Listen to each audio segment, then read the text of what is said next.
안녕하세요. 여기는 도시책방입니다. 벌써 3월이고 봄이 왔는데요. 마음은 여전히 움츠리고 있습니다.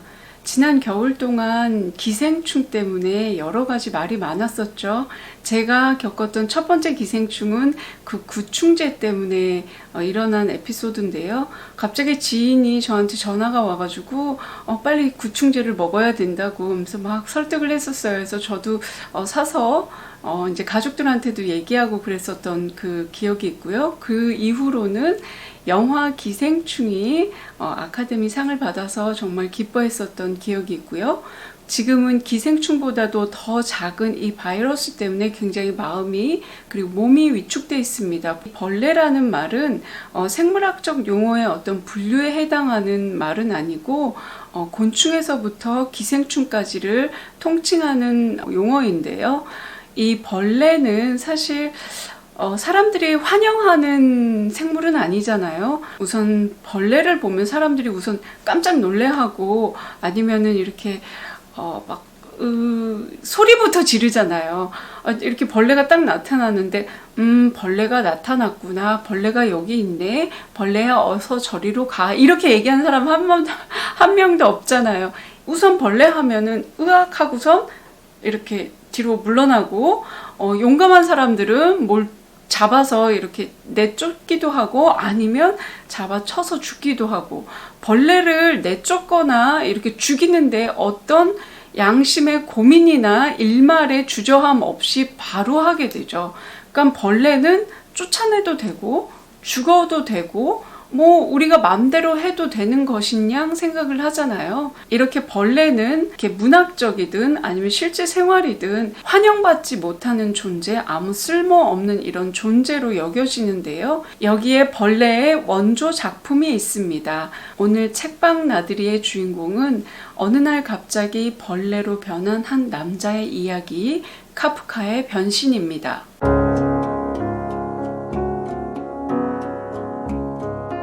카프카의 단편은 서사 중심이 아니라 의식의 흐름대로 쓰인 것이 굉장히 많습니다.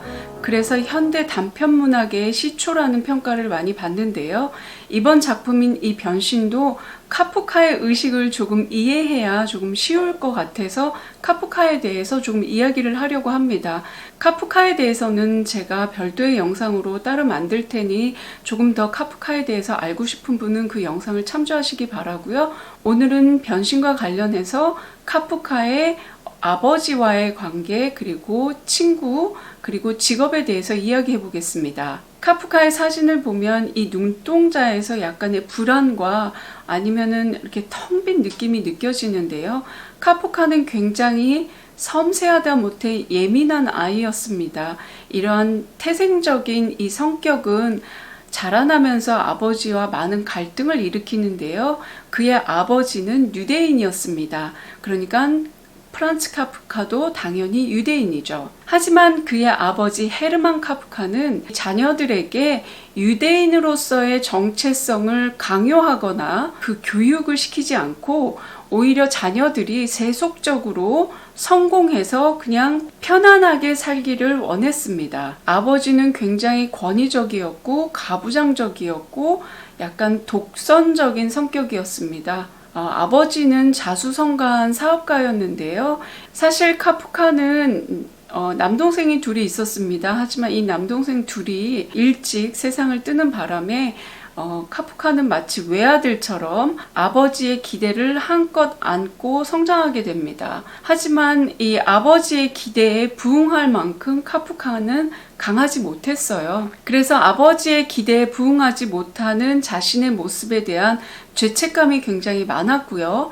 커서는 아버지가 자신을 이해하지 못한다는 원망이 마음속 깊이 자리 잡았습니다. 아버지는 이런 섬세하고 예민하고 조금 유약한 아이를 굉장히 강하게 키우겠다는 그 신념으로 어느 겨울밤에는 이 카프카를 잠옷 차림으로 베란다에 혼자 있게 하는 그런 정말 트라우마가 생길 만한 그런 경험을 시키기도 하고요.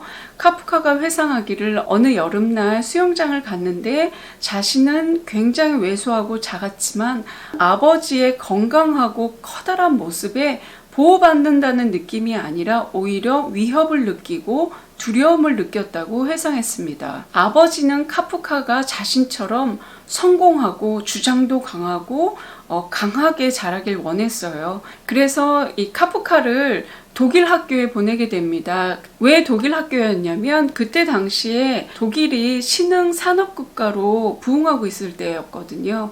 그러니까 영국과 프랑스가 산업혁명을 일찍 이루어서 중앙 집권을 이루고 어떤 식민지를 거느리고 있을 때쯤 독일은 뒤늦게 중공업 쪽으로 산업혁명을 이루고자 했었고요. 유태인에 대한 수용 정책을 벌입니다. 그래서 많은 사람들이 독일에 가서 돈 벌기를 원했던 거죠. 지금보다 삶이 나아질 거라는 저먼 드림이 있었던 거죠.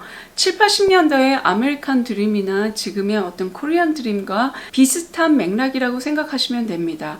카프카의 아버지는 시대의 흐름에 발맞춰 카프카를 독일 학교에 보내게 되죠. 카프카는 집에서는 체코어를 썼고요. 학교에 가서는 독일어를 배웠고 제2외국어로 프랑스어를 배웁니다. 아버지의 기대에 따라서 우유부단하게 순종적으로 고등학교를 마치고 대학교만큼은 자신이 원하는 문학과 철학을 공부하겠다고 얘기했지만 아버지는 아니다. 그럴 거면은 나는 학비를 대주지 못하겠다라고 강력하게 엄포를 해서 아버지가 원하는 법학과를 진학하게 됩니다. 그쯤 해가지고 만난 친구 2명이 있습니다. 카프카의 절친으로 알려진 막스 브로트와 카프카의 소울메이트로 알려진 이착 레비입니다. 막스 브로트는 카프카가 폐결핵으로 죽기 전에 자신의 유언을 남길 만큼 많은 실질적인 면에서 의지를 했던 친구인데요. 카프카가 막스 브로트에게 나의 모든 작품을 불태워달라고 유언을 했지만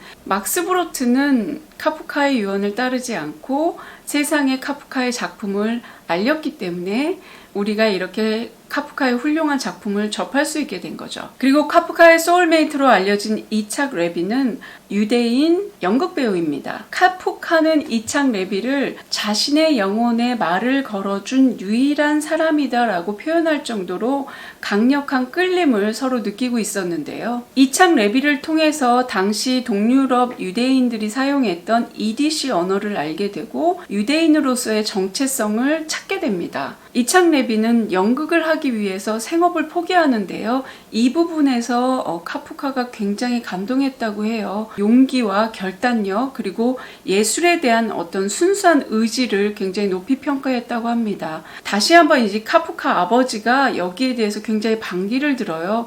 굉장히 이 친구를 싫어했다고 합니다. 이착 레비를 알게 되면서 카프카의 사회적인 성공에 방해될까봐 굉장히 노심초사했다고 합니다. 어느 날은 카프카가 이착 레비를 집에 초대해서 이야기를 하고 있었는데 갑자기 아버지가 집에 돌아왔고 아버지는 이 이착 레비를 벌레처럼 바라봤다고 회상했습니다. 그러면서 아버지는 카프카에게 개와 함께 잠을 자면 벼룩과도 함께 잠을 자는 거다라고 경고했다고 해요. 카프카는 이 상황에서 이 변신에 나오는 벌레의 모티브를 얻었다고 합니다. 카프카는 아버지의 뜻대로 대학교를 졸업하고 보헤미아 왕국 노동자 상해보험 회사에 취직을 합니다. 거기에서 법률 대리인 역할을 하는데요. 이 회사에 들어간 이유가 좀 독특했습니다. 어떤 사회적인 야망이나 어떤 내 뜻을 이루겠어 라는 어떤 포부가 있어서 들어간 게 아니라 단지 회사가 2시면 끝난다. 요거 하나 때문에 입사를 한 겁니다. 그러니까 빨리 퇴근할 수 있어서 완전 꿀잡이죠. 카프카의 가족 중에 유일하게 자신을 이해했던 누이 동생이 작업실을 마련해 줍니다. 그래서 퇴근하고 나서 그 작업실에 가서 집필 활동을 하거나 아니면 뭐 개인적인 일을 하거나 그런 식으로 해서 이 카프카의 일상이 돌아갔는데요. 사실 카프카가 이 회사에서 일한 거는 대부분 법률적인 레터를 쓴다거나 아니면은 뭐 항소문 아니면은 설득문 또는 이제 어떤 설명문 같은 거였죠. 이 카프카는 결국에는 노동자와 자본가 사이를 중재하는 역할을 했었거든요. 그러니까 약간 소녀사정인 같기도 하고 산재당한 노동자가 얼마만큼의 보험금을 받을 수 있는지 이런 작업을 하는 거였었는데요. 그런 글을 쓰는데 별로 재미를 보지는 못했겠죠. 카프카는 이 회사에서 그런 일을 하면서 노동자의 그 작업 환경이 얼마나 열악한지도 깨달았고, 그런 노동자의 입장이 너무 비참했다는 걸 많이 깨닫는데요. 그런 마음이 카프카의 작품 여러 곳곳에 나와 있습니다. 이 회사는 지금과 비교하자면 약간 공사 형식이었었는데요. 카프카가 어렸을 때부터 좀 약했잖아요. 그래서 병가를 자주 내다가 막판에는 이제 결핵에 걸려서 이제 그 폐렴으로 죽게 되는데, 그 과정 속에서 이 회사에서 나오는 연금 덕분에 그래도 생계 걱정을 조금 덜 하면서 이제 생을 마감할 수 있었죠.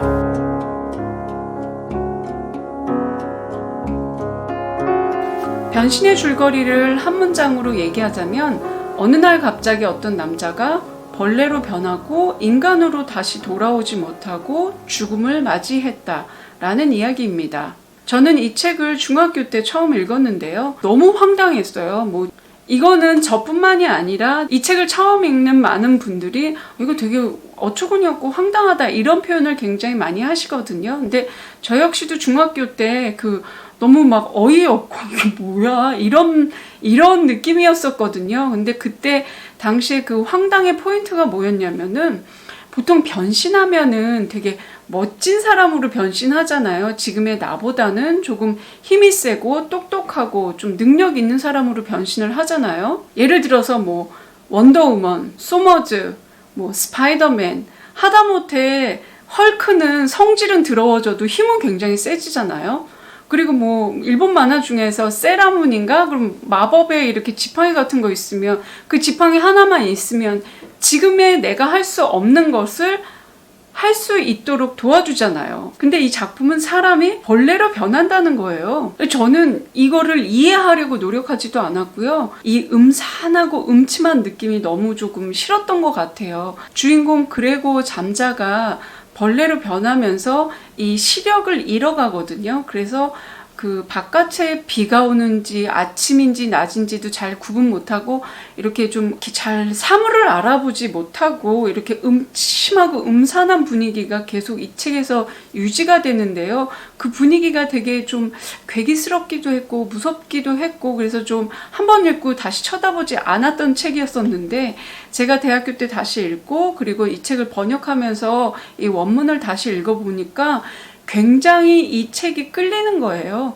근데 이 끌림이라는 게 정말 재밌다, 호기심이 있다, 어떤 감동이 있다 이런 끌림이 아니라, 이 책에서 말하는 이 진실을 결코 부인할 수 없기 때문에 끌리는 거였죠. 끌림이 결코 달콤하지 않아요. 굉장히 찝찝하고요. 왜냐하면 이 작품에서 얘기하는 진실이 어떤 가식이나 환상 없이 굉장히 적나라하거든요. 그리고 이 주인공은 자신이 원해서 벌레가 된 게 아니에요. 자신의 의지가 전혀 없이 어느 날 갑자기 벌레로 변한단 말이에요. 얼마나 황당해요. 사실 이 그레고어가 인간의 모습으로 살 때도 자신의 의지가 없는 것처럼 보였습니다. 그냥 주어진 상황에서 수동적으로 그냥 상황에 맞춰서 살아가는 모습을 보여주거든요. 이 작품에서 주인공 그레고어는 가장 역할을 하는데요. 그게 어떻게 보면은 굉장히 자기가 자발적으로 나선 것 같기도 하지만 뭔가 거기에 대한 석연치 않은 어떤 상황이 있었고요.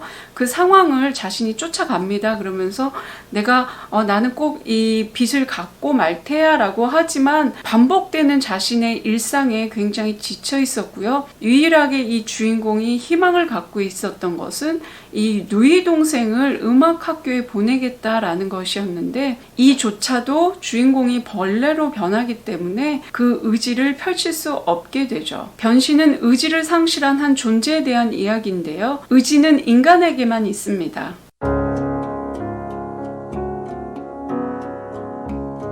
동물은 본능만 있습니다. 이 작품이 나왔을 때쯤 진화론이 강력하게 대두됐었는데요.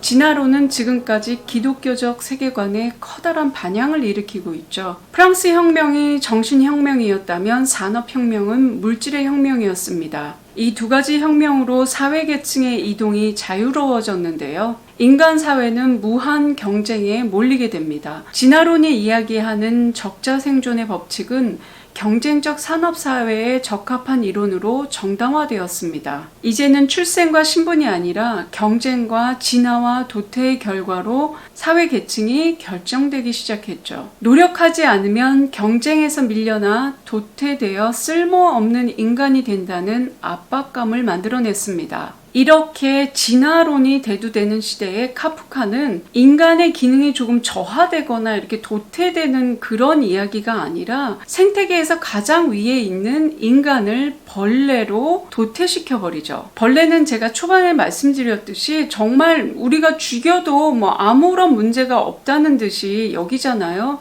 정말 쓸모없고 가치 없고, 우리가 인간을 벌레 취급한다는 그 말은 그 사람의 존재 가치가 전혀 없다. 그러니까 이 사회의 역할에서 맡아서 하는 일이 하나도 없다. 이런 역할의 관점에서 본 것입니다. 그래서 이 사회에서 어떤 구성원으로서의 역할을 하지 못할 때 자괴감이나 사회가 보내는 어떤 따가운 시선을 견디지 못해서 이렇게 괴로워하게 되잖아요. 이제 많은 명퇴를 하신 분들이나 아니면 실업자라든지 아니면은 취준생이라든지 내가 어떤 경제적인 활동을 하지 못한다는 거에 대해서 굉장히 막 초조해하고, 또 주변에서도 그거를 보듬어 주지 못하고 막 재촉하고 이렇게 되잖아요. 그러한 상황을 이 카프카는 벌레로 비유를 한 것입니다. 이 작품에서 그레고어 잠자는 이 가정의 생계를 책임지는 사람이었었는데 어느 날 갑자기 벌레로 변해버려서 이 잠자에게 기대어 놀고 먹던 이 기생충 같은 가족들이 일을 하게 됩니다. 이들이 그레고어가 일을 해서 편하게 살았을 때 그레고어는 이들을 그렇게 무가치하게 대하지 않았어요. 근데 반대로 이 세 명이, 아버지와 어머니와 여동생이 일을 하기 시작했을 때는 이 일을 하지 않는 그레고어를 정말 벌레 취급을 하게 되죠.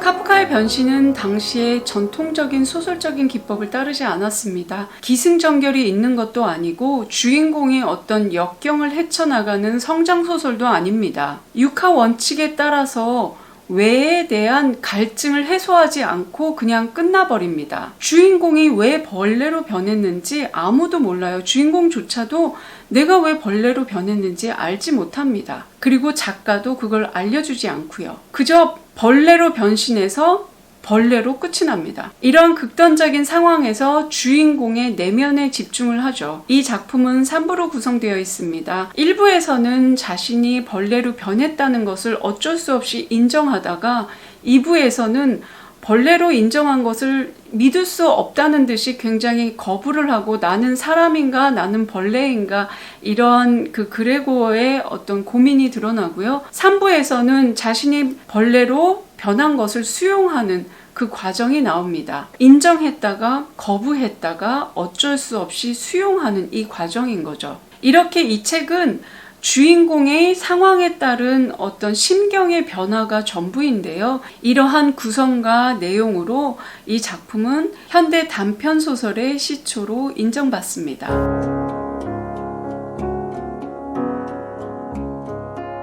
영화 부당거래에 굉장히 유명한 대사가 있죠. 호의가 계속되면 권리로 안다고. 그레고어의 가족들은 그레고어가 벌어오는 이 돈에 처음에는 굉장히 기뻐합니다. 그레고어도 그렇게 가족들이 반응을 해주고 고마워하는 것에 어떤 희열을 느끼고 의미를 찾는데요. 하지만 이런 일들이 반복될수록 가족들은 무덤덤해지고 그리고 나중에는 당연하다고 여기기 시작합니다. 이 주인공은 벌레로 변신하기 전에 사실 그 내면은 일벌레였습니다. 자기가 왜 일을 하는지도 모른 채 그냥 상황에 의해서 열심히 일만 하는 거였죠. 물론 겉모습은 사람이었었지만 그 내면은 일벌레나 다름없었다는 거죠. 그러나 이 사람이 벌레로, 이 겉모습이 벌레로 변신하고 나서는 정말 이전에는 못 봤던 여러 가지 사실과 진실을 알게 되는데요. 그레고어가 일을 할 때는 이 가족들은 정말 기생충처럼 빌붙어 살고 있었어요. 그럼에도 불구하고 이 아버지라는 사람은 가장으로서의 어떤 권위를 잃지 않기 위해서 그냥 괜히 이렇게 막 거드름을 핀다거나 어떤 이렇게 좀 자존심 세우는 행동을 하기도 하고요. 어머니는 천식이 걸렸다는 이유로, 그리고 몸이 약하다는 이유로 그냥 맨날 정신 잃고 쓰러지기만 했고, 이 여동생은 돈 버는 일은 딴 나라 이야기처럼 몸 치장이나 하고 그냥 뭐 이렇게 슬금슬금 이렇게 놀면서 이제 음악 연주하는 데만 몰두를 하는데, 그렇다고 해서 이 친구가 굉장히 음악에 재능이 있었던 것 같진 않아요. 이 소설의 끝부분에서는 이 집안의 생계를 조금 여유있게 하기 위해서 하숙인을 치는데요. 그 하숙인들 앞에서 이 여동생이 음악 연주를 하거든요. 연주를 잘하는 걸로 나오지 않거든요. 어쨌거나 그런데 이 그레고어도 이 자신이 일을 할 때 가족과 소통을 시도하지 않습니다. 가족들이 그렇게 좀 무덤덤해하고 당연하게 생각한다면 거기에 대해서 어떤 대화를 시도할 수도 있었는데, 그레고어도 일 끝나고 나면 너무 피곤한 거예요. 그래서 출장 갈 때마다 호텔 방문을 잠그는 그 습관이라고 하지만, 제가 봤을 때는 이 친구가 퇴근하고 나면 그냥 자기 방에 들어가서 그냥 방문을 잠그고 쉬는 걸로 이렇게 묘사가 되거든요. 아마 그레고어도 먼저 나서서 대화를 시도하거나 어떤 소통을 원했던 것 같지는 않아요. 하지만 벌레가 돼서 이 친구가 바깥으로 나가려고 했을 때 가족들은 바깥에서 문을 잠가버리죠. 그리고 그레고어가 벌레로 변해서 더 이상 생계가 유지되지 않으니까 이 아버지와 어머니와 여동생이 돈을 벌기 시작하는데요. 그때 이제 가족회의를 합니다. 그때 아버지가 비상금을 마련해 두고 있었다는 걸 알게 됩니다. 제 입장 같았으면 굉장히 배신감을 느꼈을 것 같아요. 아니, 저렇게 돈이 있는데 나보고 돈을 벌라고 했단 말이야? 라고 생각을 했을 텐데, 그레고어는 되게 바보처럼 다행이다.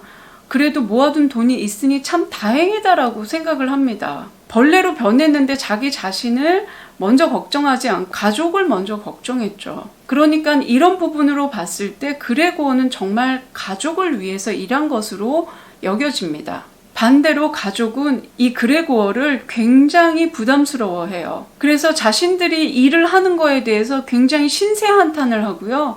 막 전원만 아니었으면 이러면서 일 끝나고 나서 이렇게 투덜거리기도 하고요.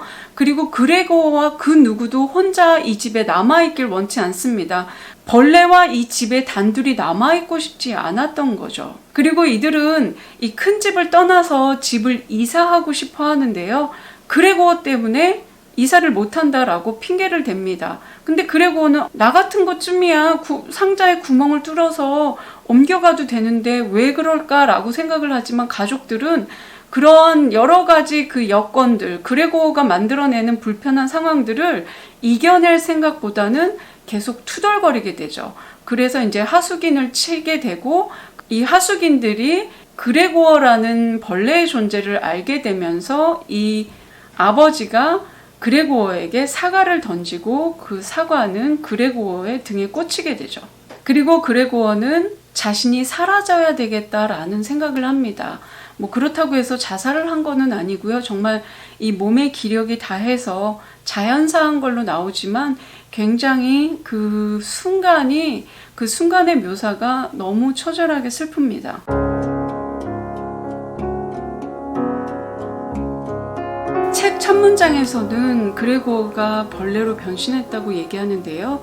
책을 읽어가면 갈수록 정말 벌레는 누구였었고 누가 변신을 했는지 의심이 들 정도입니다. 역할로 규정되었던 이 가족관계에서 그레고어가 자신의 역할을 다 충실하게 하지 못하게 되니까 그 나머지 가족들은 그레고어가 정말 가족이 아닌 것처럼 그 존재를 굉장히 무시해버리는데요. 이 가족들의 변심이죠. 이 가족들의 이 변심이 바로 변신이었습니다. 이 가족들은 그레고어가 마치 자신의 자식도 아니고 오빠도 아니고 가족이 아닌 것인 양 정말 다른 하나의 사물, 어떤 물건, 정말 쓸데없는 하나의 어떤 쓰레기 취급을 하게 되죠.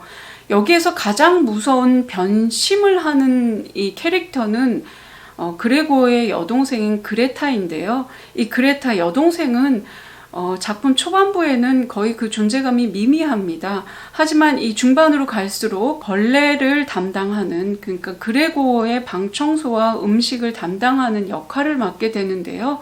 그거를 그렇게 불평하거나 어떤 징그럽게 생각을 하거나 그렇지 않습니다. 하지만 이 친구가 일을 하기 시작하면서 이제 바빠지고 자기도 피곤해지니까 그 자기가 맡은 오빠를 케어하는 일을 굉장히 이렇게 잘 하지 않고 나중에는 부모님한테 이제 패악질을 하죠. 저것은 오빠가 아니야 막 이러면서 오빠라면 우리를 이렇게 불편하게 만들지 않았을 거야 이러면서 소리를 지르게 되죠. 이 작품이 아버지가 던진 사과에 등을 꽂고 죽어버린 그레고어 이렇게 끝이 났으면 그렇게 비참하지 않았을 거예요. 하지만 이 작품을 정말 비참하고 슬프게 만드는 것은 그레고어의 죽음에 반응하는 가족들의 태도 때문입니다. 새벽에 숨을 거둔 그레고어를 이 늙은 하녀가 출근해서 발견을 하게 되고 이 부모에게 알리죠. 그러면서 이 늙은 하녀가 자진해서 이 사체, 그러니까 벌레니까 이제 사체죠.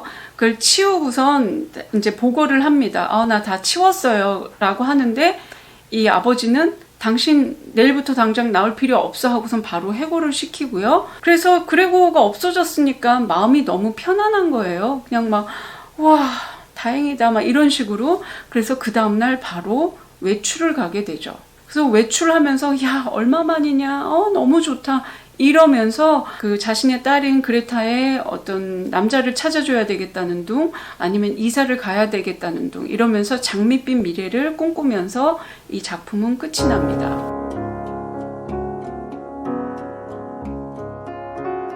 카프카의 글에는 유독 급작스러운 변화가 많습니다. 이러한 설정 속에서 인물이 어떤 선택을 하고 그 선택에 따른 결과가 어떻게 나오고 그런 과정 속에서 인물이 겪는 그 심리 묘사가 굉장히 독특하고 탁월한데요. 이를 통해 카프카는 인간의 실존적인 문제에 질문을 던집니다. 특히 변신은 극단적인 자본주의 속에서 인간이 겪는 정체성의 문제, 어떤 소외의 문제, 그리고 존재와 역할의 문제, 사회의 가장 작은 단위인 이 가정 속에서 일어나는 역할과 존재의 문제, 소통의 부재에 따른 관계의 역학, 그리고 의사소통의 부재에 따른 어떤 가정의 해체, 이런 것들에 대한 굉장히 묵직한 생각거리를 많이 던져주죠. 그리고 아주 조용히 우리에게 말을 합니다.